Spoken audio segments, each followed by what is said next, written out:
So ಇಲ್ಲಿ 6ರಿಂದ 15% ಆಮದು ಸುಂಕ ಅಂತಂದ್ರೆ ಇಂಪೋರ್ಟ್ ಡ್ಯೂಟಿ ಹೆಚ್ಚು ಮಾಡಿದ್ದಾರೆ. ಕೆಲವು ಜನ ನೀನೇ ಕೇಳ್ತಾ ಇದ್ದಾರೆ, ಸರ್ ನರೇಂದ್ರ ಮೋದಿಯವರು ಗೋಲ್ಡ್ ತೊಗೋಬೇಡ ಅಂತ ಹೇಳಿದರು, ಹೇಳಿ ಬರೀ 48 ಗಂಟೆ ಒಳಗಡೆ ಗೋಲ್ಡ್ ರೇಟ್ ಹೆಚ್ಚಾಗ್ಬಿಟ್ಟಿರ್ತಲ್ಲ, ಹಂಗೆ ಅವ್ರಿಗೆ ಗೊತ್ತಾಯ್ತು ಅಂತೆ. ಇದು ಮಾರ್ಕೆಟ್ ಪ್ರಿಡಿಕ್ಷನ್ ಅಲ್ಲ, ಓಕೆ, ಜನರಲ್ ಆಗಿಯೇ ಅವ್ರು ಹೇಳಿದ್ದು. ಅದರ ಜೊತೆಗೆ ಭಾರತ ಸರ್ಕಾರ 2024ರಲ್ಲಿ ಆಮದು ಸುಂಕವನ್ನು ಕಡಿಮೆ ಮಾಡಿದರು.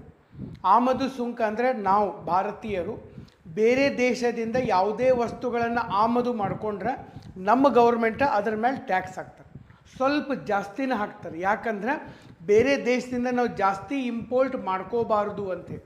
ನಾವು ಭಾಳ ಇಂಪೋರ್ಟ್ ಮಾಡ್ಕೊಂಡಿವಪ್ಪ ಅಂತಂದ್ರೆ ಸರ್ ನಾವು ಅವರಿಗೆ ಡಾಲರ್ ಕೊಡಬೇಕಾಗ್ತದೆ, ನಮ್ಮ ರೂಪಾಯಿ ವ್ಯಾಲ್ಯೂ ಕಡಿಮೆ ಆಕೈತೆ. ಸೊ ಅದಕ್ಕೆ ಇಂಪೋರ್ಟ್ಗಳನ್ನು ಸ್ವಲ್ಪ ಡಿಸ್ಕರೇಜ್ ಮಾಡೋಕ್ಕನ ಇಂಪೋರ್ಟ್ ಡ್ಯೂಟಿ ಹಾಕ್ತಿರ್ತಾರೆ.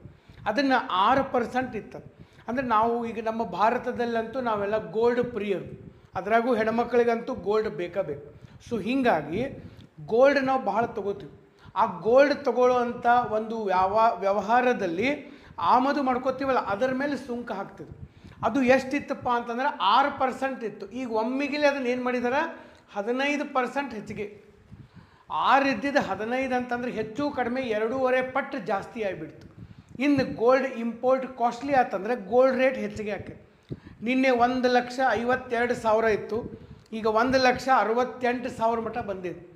ಓಕೆ, ಇನ್ನು ಹೊರಗಡೆ ಅಂತೂ 76 ಎಲ್ಲ ಬಂದಿದೆ. ಇವತ್ತು ಪ್ರಜಾವಾಣಿ ನ್ಯೂಸ್ ಪೇಪರ್ ಒಳಗಡೆ ಇವತ್ತಿನ ಒಂದು ಮೇ 14ರ ನ್ಯೂಸ್ ಪೇಪರ್ನಾಗ ಪ್ರಜಾವಾಣಿ ಒಳಗೆ 1,76,000 ಬಂದಿದೆ.